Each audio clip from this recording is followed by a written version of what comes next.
ஒரு மகிழ்ச்சியான செய்தி. இதயம் நல்லெண்ணெயின் விலை லிட்டருக்கு ரூபாய் 105 குறைஞ்சிருக்கு. செப்டம்பர் 2023ல 1 லிட்டர் இதயம் நல்லெண்ணெயின் அதிகபட்ச விலை ரூபாய் 503. ஆனா இப்ப 1 லிட்டர் இதயம் நல்லெண்ணெயின் விலை ரூபாய் 398 மட்டும்தான் தமிழ்நாட்டுல. அப்ப இனிமே எல்லாரும் இதயம் நல்லெண்ணெய் வாங்கலாம் இல்ல?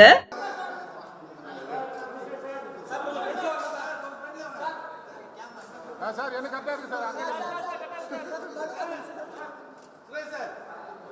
சீக்கிரம் கட் பண்ணுங்க சார்.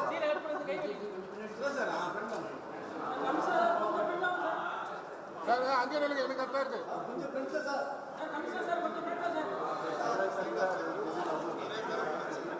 சார் கிளார் வருது பின்னாடி.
Super sir.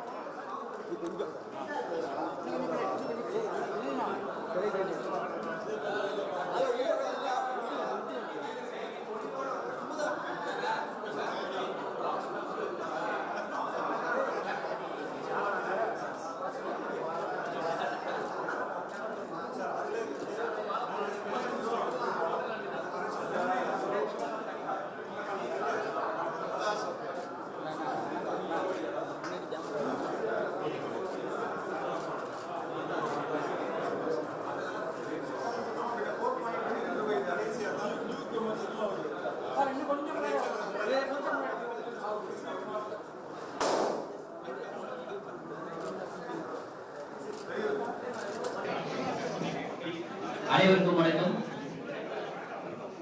சென்னை பத்திரிகையாளர் மன்றத்தில் உணவு விடுதி திறக்கக்கூடிய நிகழ்வு, அந்த நிகழ்வு மிக சிறப்பாக நடைபெற்று முடிந்தது. இந்த உணவு விடுதியை திறப்பதற்காக நம்முடைய சென்னை பத்திரிகையாளர் மன்றத்திற்கு வருகை தந்திருக்கக்கூடிய சென்னை பெருநகர காவல் ஆணையர் திரு அருண் அவர்களை வருக என வரவேற்கின்றேன். சென்னை பத்திரிகையாளர் மன்றம் சார்பாகவும் பத்திரிகையாளர்கள் சார்பாகவும் அவரை வருக என்று வரவேற்கின்றேன். அடுத்ததாக இந்த நிகழ்வில் கலந்து கொள்வதற்காக பல்வேறு பத்திரிகை நிறுவனங்களைச் சேர்ந்த நிறுவனர்கள், ஆசிரியர்கள் மற்றும் முதன்மை செய்தியாளர்கள் பலர் கலந்து கொண்டிருக்கிறார்கள். அந்த வகையில் தினகரன் நிர்வாக இயக்குனர் திரு RMR ரமேஷ், நக்கீரன் ஆசிரியர் திரு நக்கீரன் கோபாலண்ணன் அவர்கள், குமுதம் குழுமத்தினுடைய தலைவர் திரு வரதராஜன் அவர்கள், நியூஸ் 7 தமிழ் தொலைக்காட்சியினுடைய இயக்குனர் திரு சுப்பிரமணியன் அவர்கள், ஜூனியர் விகடன் ஆசிரியர் திரு கலைச்செல்வன் அவர்கள், டைம்ஸ் ஆஃப் இந்தியா பத்திரிகையினுடைய ஆசிரியர் திரு அருண்ராம் அவர்கள், நியூஸ் 18 தமிழ்நாடினுடைய தென்மண்டல இயக்குனர் விவேக் நாராயணன் அவர்கள் வருவதாக இருந்தது. கடைசி நேரத்தில் ஒரு சொந்த வேலை காரணமாக வர முடியவில்லை. அடுத்ததாக இந்து நாளிதழின் துணை உள்ளூர் ஆசிரியர் திரு டி சுரேஷ்குமார், தினமலர் நாளிதழின் ஆசிரியர் திரு விகேஷ், ராஜ் தொலைக்காட்சியினுடைய ஆசிரியர் மகேந்திரன் அவர்கள் வருவதாக இருந்தது. இறுதி நேரத்தில் ஒரு சிறிய வேலை காரணமாக வர முடியவில்லை. அதே போல் சத்தியம் தொலைக்காட்சியினுடைய ஆசிரியர், அரசியல் பிரிவு ஆசிரியர் திரு அரவிந்தாக்ஷன், அதே போல் மாலை முரசு தொலைக்காட்சியினுடைய ஆசிரியர் தம்பி தமிழரசன் வந்து கொண்டிருக்கிறார், விரைவில் நம்மோடு இணைந்து கொள்வார். அதே போல் தந்தி தொலைக்காட்சியினுடைய உள்ளீட்டு பிரிவு ஆசிரியர் திரு ராஜா அவர்கள், அதே போல் நியூஸ் 18 தமிழ்நாட்டினுடைய செய்தி பிரிவு துணை ஆசிரியர் பாலா அவர்கள் ஆகிய அனைவரையும் இந்த நிகழ்ச்சியில் கலந்து கொண்டு சிறப்பித்த அவர்கள் அனைவரையும் சென்னை பத்திரிகையாளர் மன்றம் சார்பாக அவர்கள் அனைவருக்கும் என்னுடைய நன்றியை தெரிவித்துக் கொள்கிறேன். இந்த நிகழ்ச்சி 3 பகுதியாக பிரிக்கப்பட்டிருக்கிறது. முதல் பகுதி முடிவு பெற்றிருக்கிறது. அதாவது சென்னை பத்திரிகையாளர் மன்றத்தில் ஒரு உணவு விடுதி அமைக்கப்பட வேண்டும் என்பது அனைவருடைய கனவாக இருந்தது.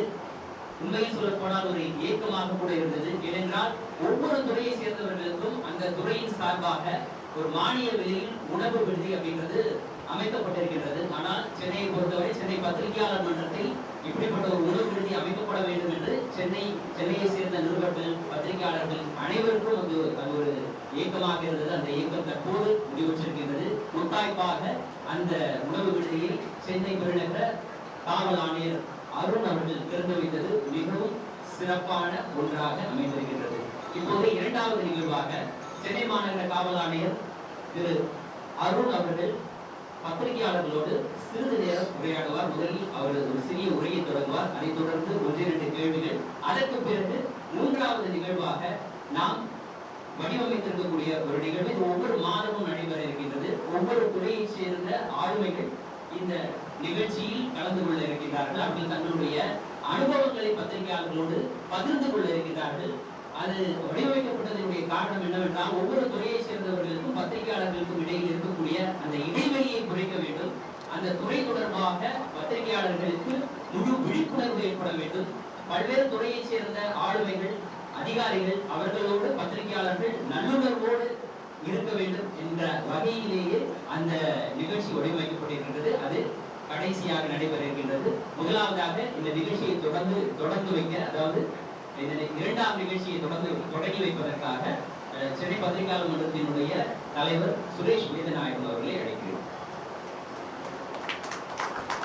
அனைவருக்கும் வணக்கம். இந்த நிகழ்ச்சி நம்ம டிசம்பர்ல எலெக்ஷன் முடிஞ்ச உடனே நம்ம பிளான் பண்ணோம்.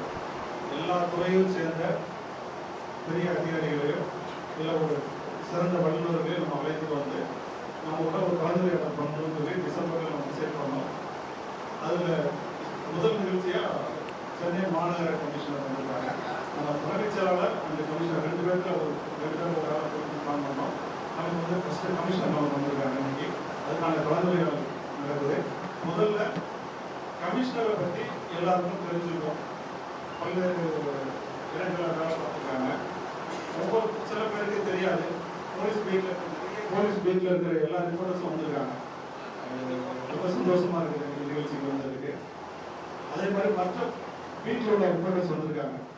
அவங்களுக்கு கமிஷனரை பற்றி சில பேருக்கு தெரியும், சில பேருக்கு தெரிஞ்சிருக்காது. கமிஷனரை பற்றி பர்சனலாக நான் உள்ள போறதுக்கு முன்னாடி அவரை பற்றிய எனக்குள்ள தெரிஞ்ச ஒரு சில இதை மட்டும் நான் சொல்லிட்டு அவங்களை ரிசீவ் பண்ணிக்கிறேன். கமிஷனர் நிறைய டிஸ்ட்ரிக்ட்ல மேக்சிமம் லாண்டாவில் தான் இருந்திருக்காங்க. ஒரு சில நேரங்களில் தான் வேற பிரிவில் இருந்திருக்காங்க. சிபிசிஐடி இந்த மாதிரி எல்லா டைம்லையுமே சட்டம் ஒழுங்கு பிரிவில் தான் கமிஷனர் ஒர்க் பண்ணியிருக்காங்க. இதுல கமிஷனருடைய இன்வால்வ்மெண்ட் என்னன்னா ஒவ்வொரு கேஸையும் பர்சனலா அட்டெண்ட் பண்ணணும்னு நினைப்பாங்க. எப்படி ஒரு கேஸனுடைய ஐஓ எஸ்ஐயா இருப்பாங்க இல்ல இன்ஸ்பெக்டரா இருப்பாங்க. இப்போ அதே மாதிரி அந்த விசாரணை அதிகாரி ஒரு கேஸ்ல எப்படி இருக்காரோ அதே மாதிரி ஐபிஎஸ் ஆபீசரான கமிஷனரும் இன்வால்வ் ஆயிருக்காருன்றது எனக்கு ஒரு சில ஞாபகங்கள் இருக்கு. அதுல எப்படின்னு பாத்தீங்கன்னா திண்டுக்கல்ல பாஸ்கர்னு சொல்லி ஒரு டாக்டர், அவர் லயன்ஸ் கிளப் வர்த்தக அமைப்பு அப்படின்னு சொல்லிட்டு ஒரு பெரிய நிறைய நிறுவன அமைப்புகள்ல தலைவராக இருந்தவர்.